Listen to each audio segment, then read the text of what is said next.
So we're going to be firing up Twitter Spaces here. Not a great way to be able to record this on my phone, so we're just going to go ahead and turn on audio.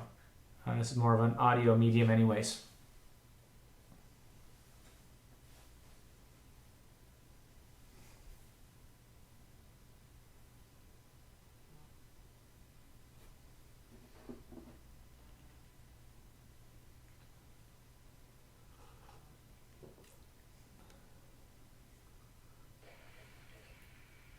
Hey everyone, welcome. We'll just give folks Hello, good 30 morning. seconds. What's up, Aspi? How are you doing? Can you hear me? I can hear you well. Good to hear you well. Yeah, good to hear from you again. That is awesome. We'll give folks another 30 seconds and then we'll get it started. Sounds good.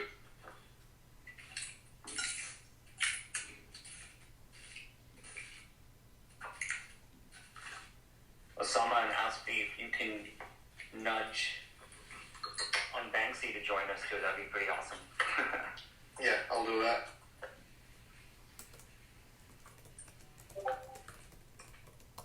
Cool. All right, let's get started. I think we're a minute in. There's a lot of folks really excited to hear from you, Kedrick, from Aspi, from Osama. I thought we could just get started and do some basic intros as much as you're willing or comfortable sharing. I think folks would love to hear from you and sort of your experience today. Aspi, just in sort of alphabetical order, if we were to go down, you just want to say a few words about yourself and what's got you excited about Olympus, when you got involved, and just anything that you think would be interesting to share with our group of listeners here tonight. Sure, of course. Look, I'm very new to my obsession for the last year. I think it would be a obsession with internet for all, the word access internet, and here we are talking about Web3. So I've been chasing that for a while, and I came across a company called Althea that found a really unique solution to end the service on crypto back, and that was my drag into crypto. And what me what could happen with crypto in particular, whether it was possible to create an asset that was that could maintain purchasing power over time, that was backed and that was free floating. And I found Olympus through Google searches. Wasn't even to go other way before that, and all this happened this year. I stumbled upon Olympus in April, and then I bought it in June after a good amount of diligence. Sweet. Nice. So you got it nice and early. Ken, what about you? Do you want to share a little bit about your background and how you came upon this? Sure. Yeah.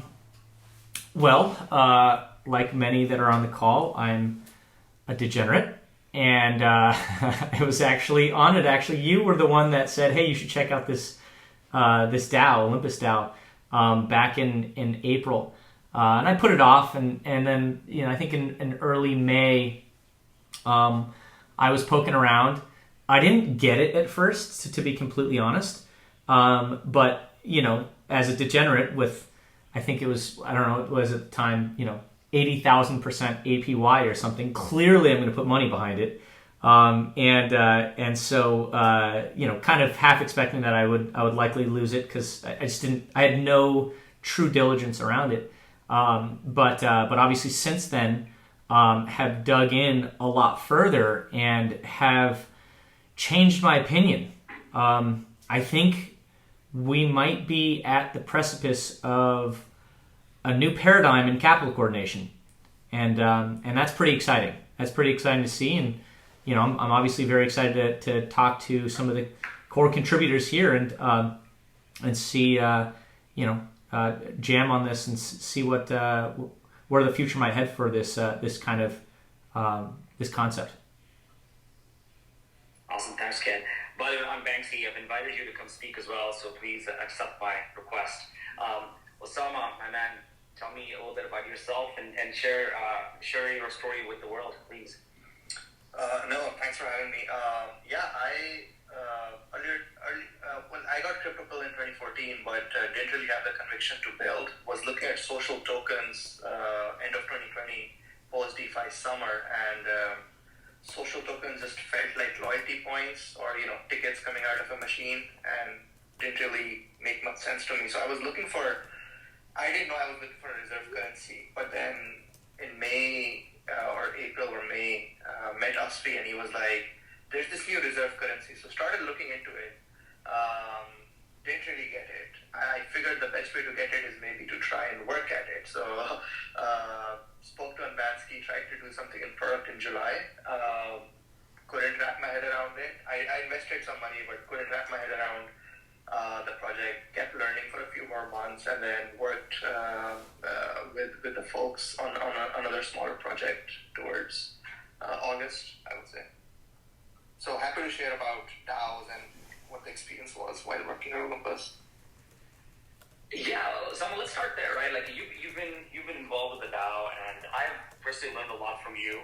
And I know you're working on some really interesting things right now as well. But yeah, would love to hear some of your experience, how you've gotten involved, and also tell us a little bit about the community behind Olympus. Kind of if you were to peek under the hood. I think for a lot of folks maybe who are listening, it is we look at this as a speculative project, a reserve currency, depending on where we are on the spectrum. So I'd love to hear from you in terms of and your contribution, what that experience has been like for you. Yeah, happy to share. Anbansky, I think you need to be on the app to be talking. But yeah, so yeah, look, in terms of working with the DAO, so Olympus was a really complex project, and just raising your hand and going to the Discord and being like, I'm willing to help.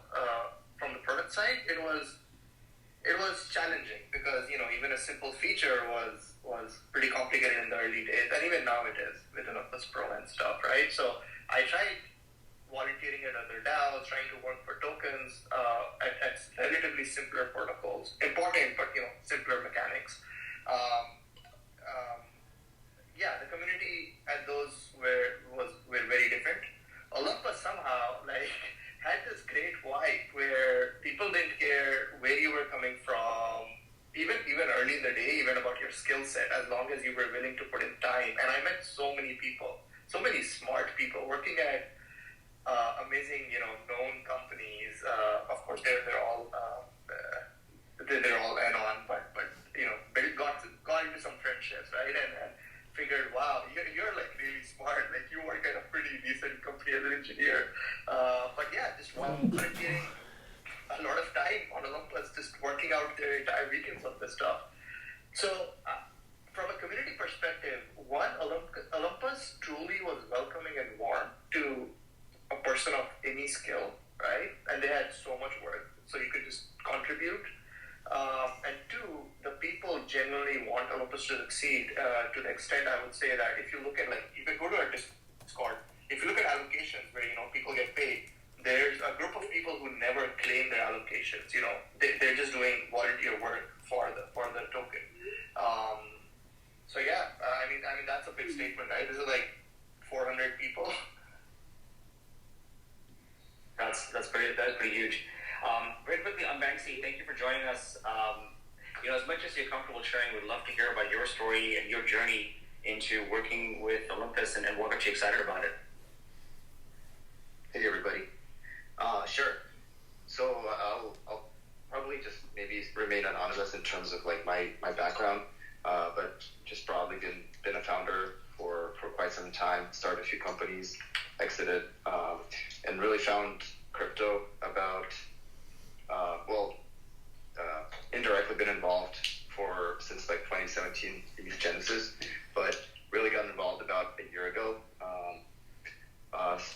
Got pretty involved into algorithmic stablecoins, played a few of the kind of earlier Ponzi games, and around the time found about Olympus and Faye and a few other ones, kind of what I called algorithmic stablecoins 2.0 at the time.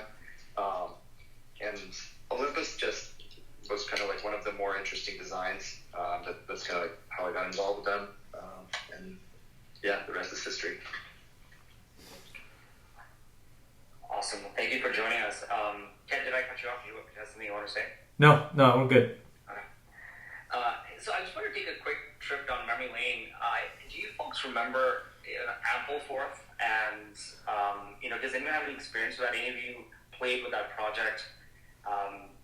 Maybe on Banksy, Aspi, Osama, or Kat. Like, do you have any experience with Ampleforth? I feel like Olympus is an avatar of Ampleforth in my head. But am I making this up, or does that sound familiar to you folks? That's right. I don't have experience with it. But the earlier days when I got to know Zeus a bit on Discord, I asked him what was his genesis moment for the thinking, and he said Ampleforth. And even one people who's advising me that strategy revive me, he was the advisor to Ampleforth. So yeah, I think rebasing, or the concept of a rebasing token, the genesis really was at Ampleforth. But I don't know the depths of Ampleforth. I know they've got beautiful documentation, but I didn't buy it, wasn't involved in it. But you that definitely the point of like this idea of rebasing tokens. Yeah, got it. And just to quickly summarize, I know there's people with like various experience levels when it comes to Olympus, right? So just to level set, Ampleforth, to me, I remember looking at it. I think it was like maybe prior to the boom of DeFi summer. It was basically a protocol that incentivized users to lock into a crypto asset, right? To stay committed to it without having to unstake it and move on, right? So, and I feel like a lot of that game mechanics is applying to Olympus as well. So let me do this very quickly. Maybe, if it's possible, right? Like a 15, 20-second definition of your interpretation of Olympus, right? If you had explained this to a layperson, how would you do it? And maybe on Banksy, I'll start with you. Like, what would you say is the way you can describe Olympus best? As you're at a dinner, and someone says, "Hey, what is this Olympus thing?" Right? And maybe they're not technical, or they're in a completely separate field. Like, how would you describe Olympus to them? I think that's always changing. I would probably, my latest thinking is that we're building a global decentralized community-run economy that unlocks new use cases that didn't previously exist. I think maybe the standard, what you see on the website, is more around like a reserve currency. So a global and decentralized reserve currency of DeFi is one narrative. But I'm still kind of thinking through this, and I'm personally leaning more towards like an economic outlook. So like a whole economy that can replace nation states and things like that. Yeah, that's ambitious. Ken, I know you've been thinking about this in similar terms, and you mentioned this for capital coordination, right? Like, does that what Banksy said resonate with you? Well, it certainly does. I think what I'm excited about, everybody's excited about DeFi because we can replicate what banks can do, and to be honest, that's actually not that exciting. What is exciting is the fact that like the full spectrum of game theory outcomes is now possible and engineerable with this. And I think what we're seeing with Olympus is kind of that watershed moment where we start to explore what is money, what can it do for us, how can we make it more useful, and how can we incentivize the behaviors that ultimately produce a more widespread benefit to society, to solving problems, what have you. So Banksy's ambition, I think, is possible. I think it's possible. And I think that ultimately this democratization of value creation is genuinely good for society. And there's a bunch of bankers that are going to get creamed, but I'm not sad about that. And I think their time's up. It's everybody else got disrupted by software. Why hasn't the financial services industry and financial service industry happened to them yet? So no, I think that's really exciting. I think I think it's my challenge for anybody who is maybe listening kind of doesn't even know what the hell Olympus is or does, is to try to you need to understand it as like with all the different mechanics at play. And once you do that, I think it'll start to resonate, saying like, hey, this thing should have failed, but it hasn't. Which is why at this point in time, I look at this as a pretty binary outcome. Either this fails in some catastrophic, explosive way, or this is a gargantuan shift in what's possible with what money can do and engineering of money. So I love the ambitious outlook, and I think that that's possible. I think that the future is very bright, and not just disrupting what nation states could do in terms of the types of financial services they offer to their constituents, but inventing brand new, better things that we never even conceived of as possible before. I think that's what's ultimately in front of us right now. All right, so I think the gauntlet's been thrown. I think you mentioned, some of the specifics around this. So let's go from macro to micro, right? Let's talk about, how is this possible, right? Like, how are we able to maintain these incredibly high APYs, and what is the driving factor behind this? So maybe Osama and Asfi, by the way, I want to recant something you told me last week when we caught up, which was you look at this as an alternative, or maybe not an alternative, I think it's a strong word, but you saw this as its own avatar of Bitcoin on chain, and I think that was an eye-opening moment for me, right? It was a store of value, is how you described it to me. But I want to piece into what I think everyone here is curious to hear about, which is where are these APYs coming from? How is it sustainable? And if you can walk us through that, maybe bottoms up, and I'll turn it over to you, maybe Asfi, if you can start and help us think through that, and Osama, if you can chime in, I think that's super helpful. And on Banksy as well, whoever wants to chime in, I'd love to. I just want to break down how we get to this incredibly high APYs and what's driving it, and how we, is it sustainable? Yeah, look, so your first question was, what do you say, what do I say at dinner parties? It's rules-based, that's backed by a community on Treasury. Also say that it's a value. And then the third thing that I say is that, fractional reserve banking works because of regulations and because of government support. You call your money from a bank, the bank should back, everybody does that. Right? So make a fractional reserve banking system work through algorithms. And that's kind of what Olympus does. And so I think the three concepts that are important to understand to really get, even before that, my submission to anyone thinking about Olympus is assume it's fraud, assume it's a Ponzi, and try to break. That's how I to understand it. And I think the more you do that, the more you put equations in a model, the more you try to crush it, the more you'll understand it. So my synthesis after doing this obsessively for the last, I don't know how many weeks is, look, there's three things that held in balance. There is greed of treasury, there is the fear of exit liquidity, and then there is this bonding mechanism that is like a ticking time bomb, which allows external capital to lay a stake on this treasury. Now, the challenge in explaining Olympus is context, because there is a ton of jargon that is associated with crypto, which is why for me, if somebody asks me to explain this, I like to go back and start asking basic questions like, do you understand how Uniswap works? Do you understand how the X times Y equals K equation works? Can you explain impermanent loss? Have you internalized that concept? If these concepts have been internalized, then the concept of protocol-owned liquidity becomes easy to understand.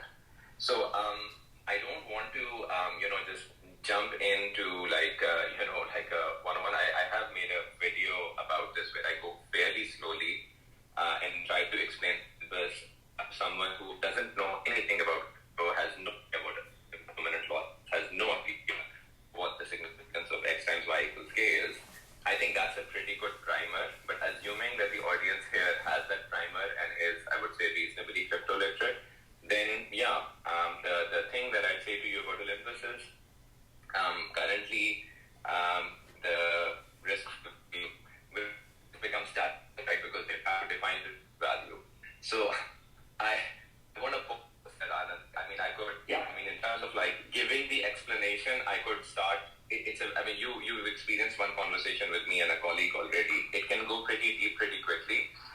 don't want to do that. I don't know if that is the intent, but whether that server purposes. But I'd like to pause over here. There are some. Yeah. These are some of the big ideas that you need to know to get this thing. And if you don't, then this conversation will sound like jibber jabber, and I don't wanna do that to your audience. No, that's perfectly fine. But let me ask you, we're having a little bit of trouble hearing you. I think maybe if you can find another connection spot or something like that, that'd be helpful. But I just wanted to float that by you as well. I'm sorry to hear that. Let me try to fix it. Let me see what I can do. Yeah, no worries. And for folks who just joined us, we're just kind of covering the basics right now. We're just getting started, and I was trying to unlock this mystery that is Olympus, right? Like, how does it work? Is it true? Is it a Ponzi scheme? And asking some tough questions, right? So that's kind of where we are. Osama, you've been in the weeds for some time now, so I'm gonna put you on the spot if you don't mind. So help us understand like the genesis of these high APYs, right? Is it just a system? And maybe you could talk a little bit about the game mechanics behind it, etc. But just help us think through like how this came about and what the rationale is, and if you wanted to get into it in a methodical manner. And I know this whole protocol owned liquidity piece is one component to it, right? But if you can, without having to go into the weeds, if you can explain how this system works, or how we're able to sustain these high APYs till such time as emissions happen, and we cross our threshold. But maybe just if you were to get how did Olympus get bootstrapped? Anand, before that, before we go to some, can you hear me clearly now? Is the voice better? Yes. Better, yes. I just want to, before we go to that, you asked a lot of questions here, on the sustainability part, to answer that, that's really important. Hey, sorry, you're breaking up again, man. I'm so sorry. No, that's okay. That's okay. I'll try to find like a cellular connector or something. You go to Osama now. Sorry. Yeah, and feel free to hit me up on Discord with what you were saying, and I'll try to repeat it. But Osama, I'm going to turn it over to you, and then Ked, I'm going to turn it over to you because I think you've spent more time with this, and I think your questions are going to be more intelligent. So Osama, fire away. Actually, I think talking about bootstrapping, I think I will let Advansky talk about it because he was there day one. I really want him to. That's right. Share that story. So Advansky, please, sir. Sure. I think just like most protocols tend to choose a fixed supply, and then they kind of have this distribution table, and that's kind of how they're off to the races. We started with a pretty low supply, I think 65,000 coins, and then basically mint that every 8 hours and distributed pro rata to the token holders, network participants. So I think when you start with a low supply, you can accommodate a pretty high APY for a long time, until of course there is no value and the API falls or the price falls. The kind of the counterbalancing act there is the bond mechanics that continue to bring in revenue and do so at a premium. And so if you look at kind of the progression of our APY, we've been sustaining the same APY for a pretty long time now. We're kind of progressively lowering it now, but even at the current rates, we can continue sustain that APY with the bond mechanics for another, I think like 400 days or something. Yeah, that's right, 400 days. And then what happens after 400 days? So, okay, can you hear me clearly this time? Yeah. I've gone on cellular. Tell me if it's still bad. Looks great. So I think it's important to define how runway is calculated, and I think we can't go. So runway is saying that assuming zero bonds, assuming no revenue comes in, how many days will it take for risk-free value to equal total supply? You see, the basic premise of Olympus is that 1 ohm has to be backed by $1 US. Today, the risk-free value, which is a term I'll define shortly, is about $175 million. And the total supply, it's a little less than 5, but let's assume it's $5 million. which means that today 170 million Ohm can be minted if zero revenue were to come in today. Now, when you pay 170 million Ohm to the existing circulating supply, which is about 3 million Ohm, that's where the APY comes from. And that's it. And again, here, like, the concept of risk-free value is pretty important, because risk-free value equals stablecoin balance plus the written down value of the liquidity pools that Olympus owns. The written down value is calculated assuming what is the bare minimum value of a liquidity pool, assuming worst case scenario for impermanent loss, which happens when 1 Ohm equals 1 DAI or 1 Ohm equals 1 USD. So that's where... Sorry, so I'm so sorry. I'm going to interrupt you. If it's, I apologize. I may do this quite a bit as a... Mm-hmm.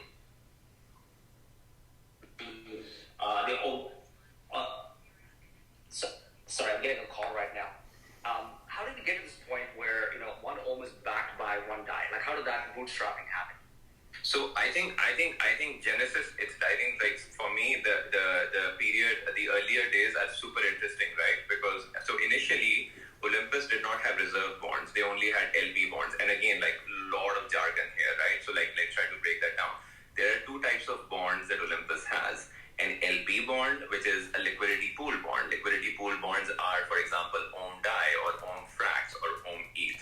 A reserve bond is when a straight asset like DAI or ETH or Frax is sold into the treasury.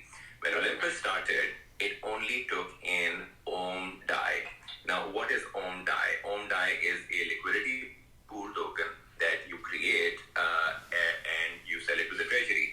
This is pretty important piece to understand. In a typical, what does an average protocol do? An average protocol gives incentives to people to provide liquidity, which is a concept called liquidity mining. In the case of Olympus said, hey, liquidity providers, I am willing to sell you my token Ohm for a discount to current market value in exchange for 5 days of liquidity. So basically, if you think about the very first liquidity pool bonder that came to the protocol, this is the deal they saw. They made an LP token, and they saw that, we could buy Ohm at a discount, and we see that the protocol owns its liquidity, so we could potentially provide this LP token to the protocol, and 5 days later we can sell it. But then 5 days later, the same bonder is presented with another very interesting proposition, which is that do you sell your discounted Ohm, which is fully vested now, or do you stake it and get a very high claim on an ever-growing treasury? And that is how Olympus has managed to keep a lot of liquidity into its system. That's super helpful. Just to add a bit more here, Anand, I know yesterday on DMs you were like, X fork versus Y fork of Olympus, and what do I think of it? I think that's another critical conversation, right? I think APY is just an element. The price of the token is also just an element, but there's more to Olympus than that. There's this whole revenue stream, and there's a policy team, right? So when you think of forks or when you think of other projects, you really have to ask, what is their product roadmap? Because the people at Olympus, they have the best policy people right now, and they keep coming up with new ways of making money or revenue, right, for the protocol. So I don't want to go there, but like thinking of like forks and thinking of APYs, most times people are very interested in high APYs, but that is just one element of this complex system. No, that's super interesting, and I want to put a pin on it. I want to come back to it because I really want to understand the revenue streams. I know, Vic, said you had a question and you wanted to chime in, so please fire away. Yeah, thanks for the invite. I had sort of a much broader question about Ohm, and specifically, we talked about fractional reserve banking just a minute ago. And the question was really this: if there is a stable currency on top of, in the crypto world, for instance, people are going to use this to create all kinds of derivatives and other securities, so to speak, in the same way as we have done in the real world.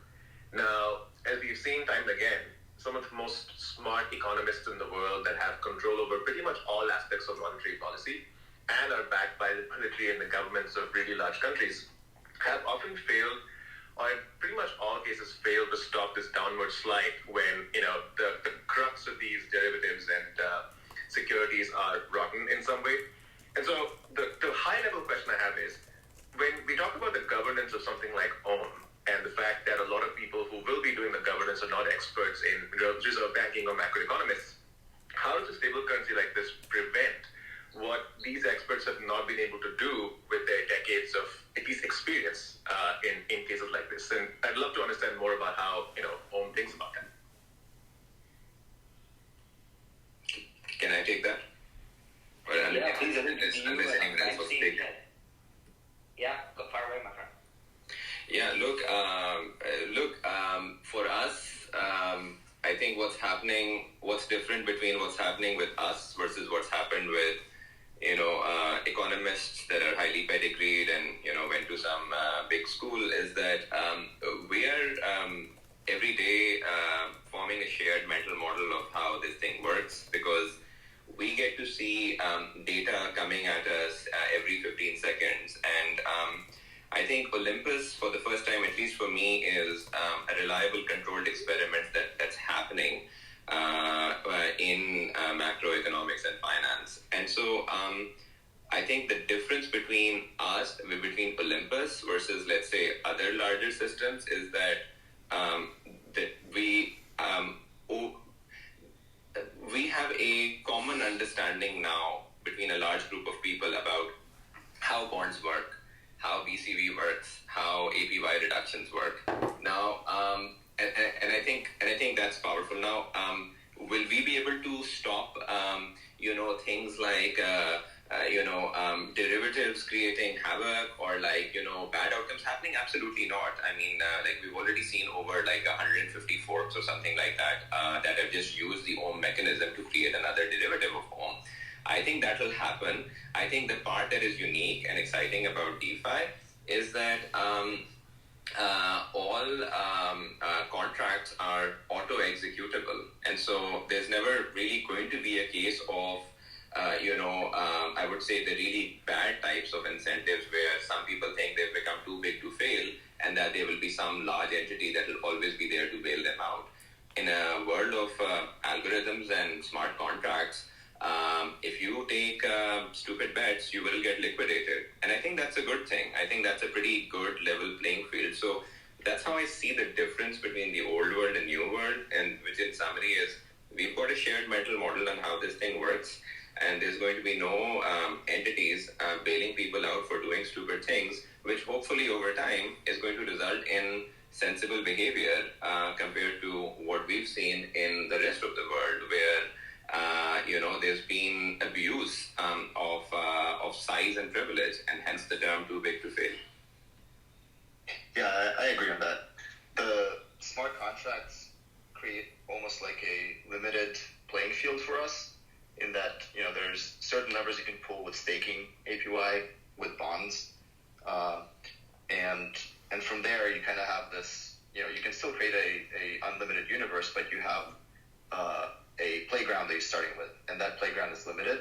And there's, unlike United States government and Federal Reserve. And then I'd also say that transparency is key here. There are no backroom deals happening, and if there were, it would go to Snapchat, which would become public. So I think working in an open space and being fully transparent, we've never seen that before with banking systems around the world, and I think that will ultimately create a better and more sustainable growth in the economy. Thanks. Ken, I know we had Pantera who possibly wanted to chime in, so I know you had some questions, but fire away. Yeah, let's open up to Pantera for a sec. Hey, first of all, thanks for having me. Just very quickly, some background on who I am. I would say I'm very much still on the periphery of Olympus DAO. I am a holder because, my investment strategy has been just buy first and do the diligence later. So that's my approach, and it's worked very well so far. So, but I actually I received like a newsletter. I can't remember if it might have been from like Bankless or something, and they were sort of talking about the Olympus DAO. And I was reading these like two paragraphs that were totally contradictory. One was like it's pegged to the dollar, but then it's a floating reserve, and I was like, how? Like, that doesn't even make sense. So I like put out a call on Twitter, and I'm I've got quite a following in like the Terra Luna community. And I was like, someone just explain Olympus DAO to me, please. Like, what is going on? And Kedrick hit me up and was like, dude, I'll jump on a live stream with you right now and do it. So props to him and his explanation. So I've definitely been able to wrap my head around it a bit more, and I've been talking to people about it. And so I'm coming from still coming from a devil's advocate spot here, but please don't bully me too much because I am an Omi in my own right. But I had a question. I was curious in talking with some people, like whenever liquidity pools and like sort of AMMs came into the scene, that seemed like a pretty revolutionary like step to decentralizing everything in the marketplace away from like a centralized market maker, for example, that you'd see on like an order book exchange. And when the protocol owns the liquidity instead of like the LP providers, I'm curious if we're not just like sort of going back towards that centralized model. And now instead of the value capture going to everybody who's providing liquidity, it's just going back into the protocol itself. So I'm just curious, like, what your thoughts are on that. And again, don't bully me too bad. I'm a new Omi. No, not at all. Not at all. Look, dude, I mean, we as a community thrive on like breaking this thing down, asking the hard questions. I mean, our Discord is full of that. That's what makes Olympus unique, where we see ourselves as scientists. So, I mean, we try to, but yeah, look, to answer your question, look, the treasury is community owned. I mean, I think to answer your question, you probably need to take a look at like, what is the ohm concentration currently? So currently the largest ohm holder owns about 3.3% of total supply, which is about $115 million or like probably $100 million at current prices. So, you have you've got ownership is already pretty distributed. And so now if the protocol owns its liquidity, you've got a community that is owning its liquidity. There's no like centralized power that is owning its liquidity. The other part to think of is what's the alternative, right, to protocol owning its liquidity? Well, it's liquidity mining. And the problem with liquidity mining is it's a very short-term solution because you give incentives, liquidity providers come in. The moment you remove incentives, liquidity providers go away. That is what Olympus wanted to fix, because in order to create this kind of a fractional reserve banking scenario, you need to give people comfort that the liquidity will never really be removed, which is why people don't rush for the gates. It's worth keeping in mind that our market cap currently of like $3.5 billion is, 5 or 6 times more than the total liquidity that we have. So at no point will Olympus have will have liquidity equal to market cap. Liquidity will always be less than market cap in the way Olympus is designed, and that for that to work in the kind of system that Olympus is, the protocol has to own its liquidity. So that's kind of why the design decision comes in.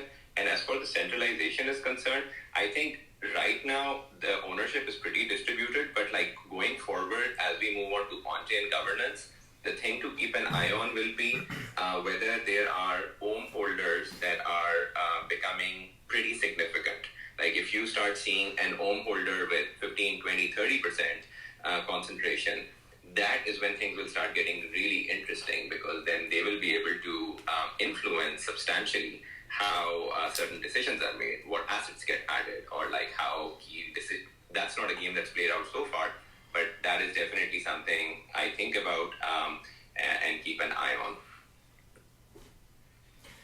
Yeah, that's super helpful. One of the things, just to for any listeners right now who maybe are wondering the question, like decentralized reserve currency, that doesn't necessarily resonate with a lot of people of like, why should you care about that? And maybe I can give you my own perspective on that. And, with regard to why that really matters for people, this is potentially a competitor to Bitcoin. And in terms of store of value for people over the long term. Now, that seems incongruent with the fact that there's a massive rebase happening. So how do you reconcile that? And the way that I look at that is, and what's so exciting about what Olympus has done is the fact that they have these mechanisms by which they can gain exposure to the overall decentralized finance ecosystem. So if you believe DeFi is a space that will grow very rapidly, then by owning all these other protocols token, whether through Olympus Pro or through bonding mechanisms, what that does is it effectively starts to look like an index fund eventually. And that's kind of interesting because if you look at Bitcoin, there is some ancillary kind of value driving towards Bitcoin because people want to store their wealth in Bitcoin, but it doesn't have a direct exposure to the growth of this industry we think is going to be massive. And so, again, just boiling it back down for me at least was the idea of, hey, I need to care about this. Yes, the decentralized reserve currency. I mean, frankly, I didn't know really what the hell that meant. But when I was able to anchor onto, hey, this is potentially a massive wealth creation event, and ultimately is an asset that I think is going to have more direct exposure to this anticipated growth of this industry. That's when one of the things that needed to happen to click into it. And I think Aspi mentioned earlier, Aspi, I've been following you some time, and I think you were recommended the adversarial approach towards trying to understand Olympus, and I think that's a really, really great way to try to dig into this. I think, essentially say, let's assume that it's a scam, and then break it. And when you actually start digging in, it's hard to break it. That's one of the reasons why what should have failed by this point in time has not. And obviously time will tell, and this is a wild experiment. But hopefully anybody who's on this call right now will take the time to actually look and pay attention to what's going on. Actually, do your own research here and dig in, because ultimately, if this works, and again, I said it at the beginning, this is very binary. Either it's going to fail dismally in a horrific explosion, or this is going to be a massive, massive wealth generating type opportunity for people. And so I think that's really exciting. That's how I thought about this, is saying, wow, okay, this maybe turns into an index fund. Banksy, I know that you mentioned there's other anticipated revenue streams coming down the pipe, and I would love to maybe, what you guys are open to sharing in terms of what's anticipated in the future in terms of other ways that the Treasury or the protocol will be able to generate revenue. Olympus Pro is huge. I think that's massive. I think that's turns this into an index fund long term, which is super cool. But what other things are you guys anticipating that may may be kind of exciting revenue generating type opportunities for the protocol? Sure. I'll be a little careful not to leak too much alpha, but one way that I got connected to Nahan was I wrote a Twitter post that was kind of damning to VCs. I think it was a little bit extreme, but the idea was yeah, I think that the industry is changing. I think DAOs have a lot of capital that they can deploy, and that's definitely the case for Olympus. And so that's one direction that we're moving, where we think we can provide better value in some areas for new protocols and emerging protocols than typical traditional VCs. And I think that will be some value capture there, and that will help us in bringing more utility to Olympus and Ohm as a currency. And then just being a little careful how I share, but maybe I think in terms of revenue streams, I think of it more of as like increasing utility for Ohm and bringing it into the real world. I'll stop there, but there's initiatives there that will focus more on the social impact angle and investment angle. You was high and dry, man. Just want to dive in here How much is? with a quick question. So, in the real real world, I guess, the IMF has SDRs and things. The special drawing rights where they issue a basket of the most stable currencies, and the Chinese yuan has just gotten in there. Do you imagine that? Excuse me. Do you imagine that there's going to be almost like an SDR for crypto where Ohm is one of those assets in that basket, and there will be others that are also reserve currencies like this with independent monetary policy? Yeah. Imagine that Ohm is the one that actually creates the basket by, actually being backed by those 5 SDR-esque cryptocurrencies. Check out this thread Zeus wrote on Bretton Woods 2, basically kind of talking about what Bretton Woods looks like for crypto, and his speculation was that it would be both. That and this is what we're seeing too. Again, that's not total speculation. Pretty much most forks that go out of Ohm have an aspiration to buy a lot of Ohm because they're kind of emerging from the Ohmi community and they like Ohm as an asset, so they want to accumulate Ohm. But so I think a bit of both will happen, where Ohm itself will become that currency, and at the same time, you're going to see multiple banks emerge that are going to have like a Bretton Woods style agreement happening in crypto. Zeus wrote a nice couple of tweet thread about it. That would be interesting for you to check out, I think. Cool, thanks. I will. Steve, if you don't mind tweeting that out, I'll showcase it. Hey, I know there's a few folks that have questions here. Please, feel free to request to speak, and I'll include you. Jack, I'm going to invite you right now, and so that you can ask your question. But before we get there, can one of you break down the 3-3 meme for those of us who are listening, and help us understand what that means? Maybe Ken, you want to start, and Osama and Banksy, if you want to chime in. Sure. We have actual experts on the call, so I will defer to you guys. But my understanding of it, and I think what I was excited about, and I mentioned this early on, which is, the innovation that's happening around money right now is, game theory has, for most of history, been just that, theory. In theory, you could, if people could coordinate their efforts, then certain types of outcomes would become more likely. What is happening in decentralized finance now is game theory is turning into game reality, and I think Olympus is an initial manifestation of that. And so, if you think of Olympus DAO as being a game, there's 3 ways for a player to play that game. They can buy and stake.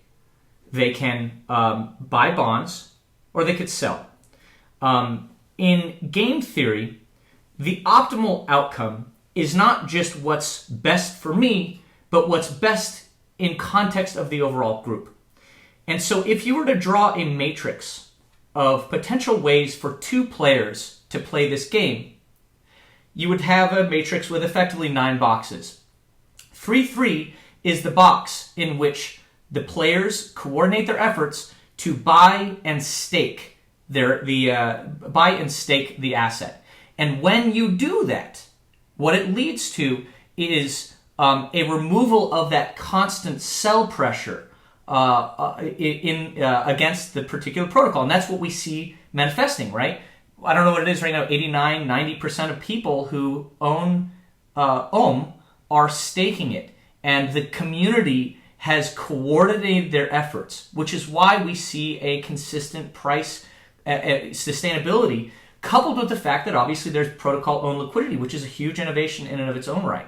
And so there's multiple really fascinating things happening simultaneously here. But again, that's my understanding of 3-3. Is that kind of the if you have like a mental framework of a matrix. But I don't know if there's additional questions from that on it, but I'll turn it over to the actual experts here to maybe fill in the details from there. Osama and Banksy, anything to add? If not, we'll go over to some questions from some folks like Jack? No, I agree with Kendrick. Maybe like a simpler, like a one-liner is 3-3 is cooperate. If enough people cooperate and do, things which is not just good for them but for the greater growth, great things can happen. And you can see that in it's a game theory meme, but like you can see it in the community. People at companies live by values. 3-3 is the value that everybody at Olympus lives with. Yeah, I have to just say one thing here. Look, it's not, this is I get a bit like, this is kind of, a lot of people think it's a meme because like, oh, what if people stop doing -3? There's actual math behind it, which we can't get to right now, but there's one concept, last taker standing ratio, which is how many rewards are to be paid if you held 0.000001 ohm and just remain state. It's about 97% of the treasury. That's a pretty key concept, that the money that is on the table is far greater than the fear that you have of there not being enough exit liquidity. That's where your real Nash equilibrium comes from. So I just want to put that out there, that like you think about this enough and you do find that there is an equilibrium in just staying state. Thanks, Aspi. Jack, I know you've been waiting very patiently. My friend, fire away.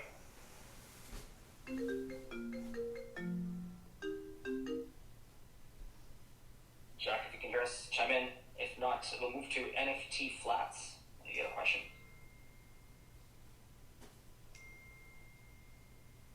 All right, folks, while we wait for them, maybe some technical issues. All right, the Arthur was on earlier. He had to drop, but he had this question around emissions and the fact that, currently we're at this incredible APY threshold, right? So I kind of pinned this tweet.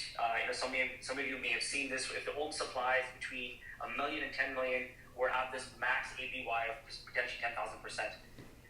What happens when, as we keep rebasing and the amount of ohm supply continues to increase and we get to this 1 billion mark, is ohm still going to be valuable enough for us to stake, or are we going to pick up and move on to something else, which is going to cause the price to drop or APY to increase? Like, what does that look like in the distant future, or maybe not so distant future, as we continue to go down this path of issuing more ohm? Maybe Banksy, any thoughts on that? Sorry, can you repeat the question? Yeah, so I pinned this tweet. It's basically about like ohm supply. As it increases, the APY decreases, right? So I think we're in this threshold right now of ohm supply being between 1 million and 10 million, and therefore the APY is at like 10,000%. Are APY still going to be juicy enough when we get to this point where the supply is like close to 1 billion? And I think the max APY at that point will be 6%. Are people going to pick up and move on to something else, or do you still think there's going to be excitement around Olympus to keep people interested in investing? Yeah, so we're in a growth phase right now, and we're attracting people with this APY. But the ultimate goal, of course, is to become this kind of global currency, right?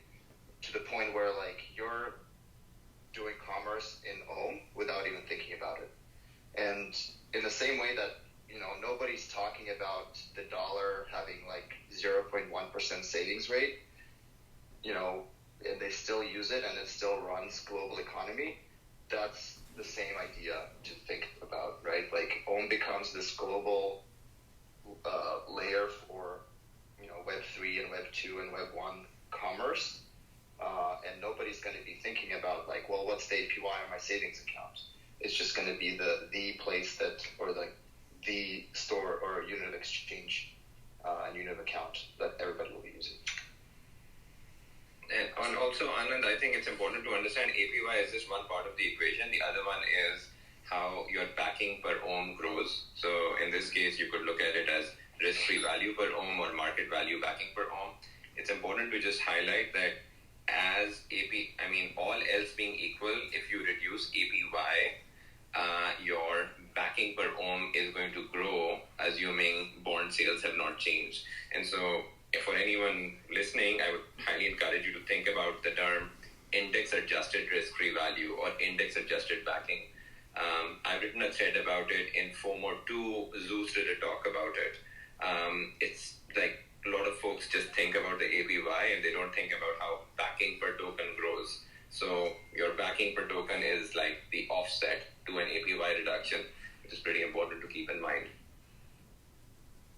Thanks, Aspi. Stephen, looks like you have a question. Fire away. Yeah, hey, thanks for letting me to ask my question. Can you hear me okay? Yeah, we can. Okay, great. So for a real novice for me that's just coming into the whole own thing, right? And actually it kind of got leaked through Twitter. A real high level, basic level. Can someone give me a real easy explanation of the difference between and then the S right? In terms of like converting them, then staking them. So I've been going through the process the last couple of days, kind of buying into the theory of the movement. But I don't fully understand it. It'd be really cool to have someone actually explain that and the difference, how they convert. Osama or Banksy, you want to take that? Yeah. Yeah. I can give a quick short answer, and then maybe you can even join our Discord server. There are a bunch of Sherpas. They've written great articles, and they've got a great content library to help you. But yeah, basically, Ohm is like the token you buy, and then you go and stake it, and that's when it gets converted to a staked Ohm token or an S Ohm token. And S Ohm is where you get your rebases and your APYs, and that's the token that is actually where things are happening. Otherwise, you're just sitting on an Olympus Ohm token. So that's like a very simple explanation. So like I used Uniswap, and I was kind of advised to buy Ohm, and then the S version, and then there was kind of a one-to-one conversion when I converted them in Olympus. Why would I buy the two separate types, the staked version and then just a regular Ohm? You can't buy, you can't buy S Ohm on Uniswap. You can only buy Ohm on Uniswap. But what you need to do is when you buy Ohm on Uniswap or SushiSwap, then you go to app.olympusdao.finance, and over there you take your Ohm and you stake it. And then the moment you stake your Ohm, it becomes S Ohm. And S Ohm is the one that pays you the high APY. And okay. So let's say you bought 1 Ohm today on SushiSwap. You go to app.olympusdao.finance, you stake it. About 60 days later, that 1 Ohm will become 2. You will see 1 S Ohm in your wallet. 60 days later, it will become 2 S Ohm. Mm-hmm. Now, if you wanted to unstake that S Ohm will become 2 Ohm. And if you wanted to sell that, you could come back to SushiSwap and sell 2 Ohm and get your money out. Perfect. That makes sense. I really appreciate that. Yeah, thanks, Stephen. And just to echo what Osama said earlier, maybe Osama can drop the link for the Discord. I've heard the community is extremely supportive and helpful, so strongly recommend folks join the Discord. So let's move on. Yeah, Crypto Dolphin. Looks like you had a question. Fire away, my friend. Yes, I do have a question. I'm not gonna lie, I'm kind of new to the whole OMI family. But I do have some questions, right? Like I do believe the Web 3.0 narrative and all the revolution we're gonna get really needs to favor like all three participants, and that means like the businesses or the people that make it work, the final users, and the token holders. Not too different to how stocks work in real life, right? And tokenomics as a whole are simply are basically just an incentive layer that we should just define for all three of these. And when we talk about the vision of Ohm, and what I've been hearing from this chat, that we're hearing about just basically having to be the back end of things that we do not know that we use. Just like people do not know HTTP protocol, but they use it every day on every website. Like that kind of vision, and I do believe that's the vision of many of the great projects that we're seeing in this season.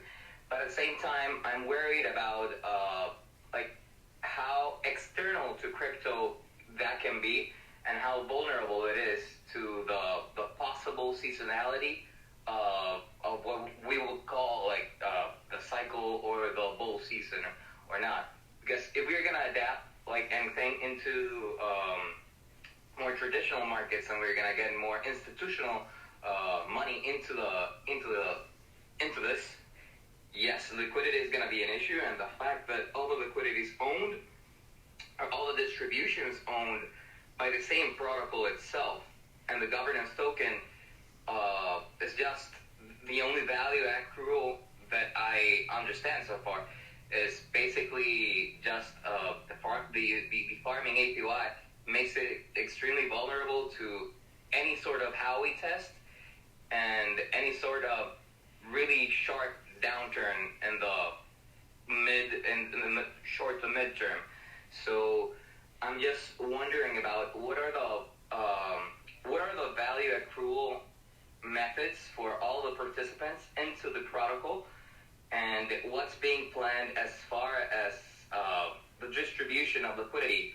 As I understand that you're in a way bootstrapping liquidity just to make it all work, like we all do in this current moment. But those are my biggest questions, because like the centralization of that liquidity makes it not pass, and all the benefits or the value accrual for all the different participants sounds like something that would not fly, if you know what I mean, on any other institutional market. And yeah, that's the point of decentralization. That's the point of crypto, going and defining new stuff. But I'm still worried, because if we're planning on being the back end of something really big, we still need to consider those. We still need to have those considerations in mind. And again, I'm not yet an expert on OMI.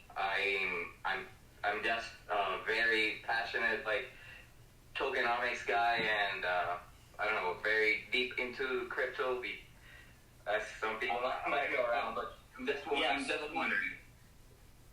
Yeah, let me summarize that. I guess, the first question is around value accrual, and I think on Banksy covered that a little bit. I think your broader question is around just sort of sustainability of this moving forward, and I think Asfi had touched on that. But is there anything else you folks want to add to what we previously shared? And I'm moving this along because I think we're also at time, so I want to be mindful of our speakers' time. But Asfi or on Banksy, anything to add to either of those things?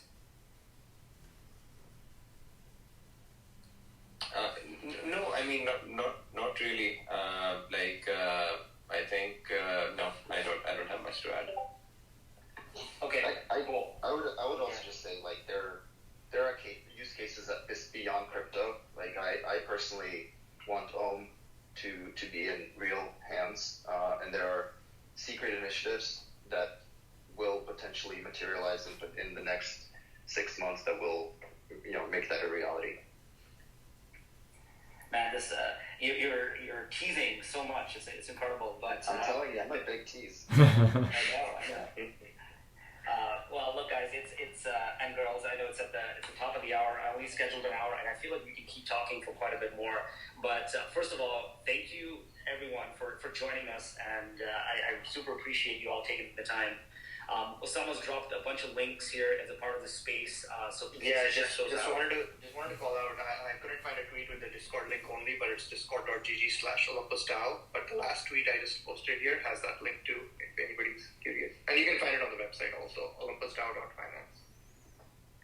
Yeah, and I also strongly recommend you follow Osama, Kedrick, Asfi, and on Banksy, because these folks are staying on top of what's happening in the space, and I think it'll be a good source of information moving forward. Any last words, Ken? I'm going to start with you. Any knowledge you want to drop, any alpha you want to share before we move on? And Osama, I'm going to come to you next, because you have been a consistent source of alpha, and my alpha is that everyone needs to follow Osama. But I'm going to just start with you, Ken, on anything you want to share. Yeah, well, I mean, look, one of the most fascinating things about this is the fact that for lack of a better term, I almost call this the have your cake and eat it too protocol.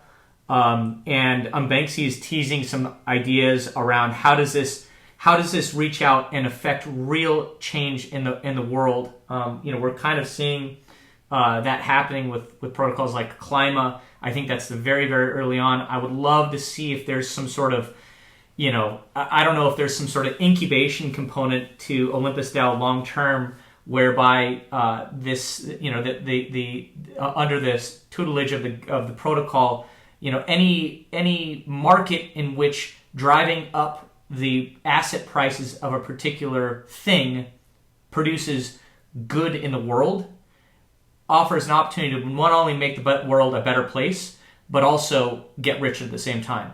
And so, again, the have your cake and eat it too protocol is something that for some reason just resonates with me. I don't know if we can, maybe depending on response, if we get enough response from everybody on the call today, maybe we can set up a separate call, for the to maybe get Banksy to tease out more of these items in the future when the time's right, when he's comfortable doing so. But I'm super interested in that, and would love to learn more. But the only thing I'll say is he can tease, but you can go on the forum proposals. There are 46 OIPs. A lot of the ideas are there. Obviously there's ideas that have not been in a proposal, but I kid you not, join the Discord, start control effing your way into whoever you think are active contributors. Read all the forums. You will know. I want to really emphasize, there are this is an open source project. Anyone can build anything. There are no gatekeepers. If you see something that should exist, build it. If it's meaningful, people will join you. And for anyone out there wanting to understand more alpha or anything, go through the forums, go through the Discord, read everything. Starters are easy.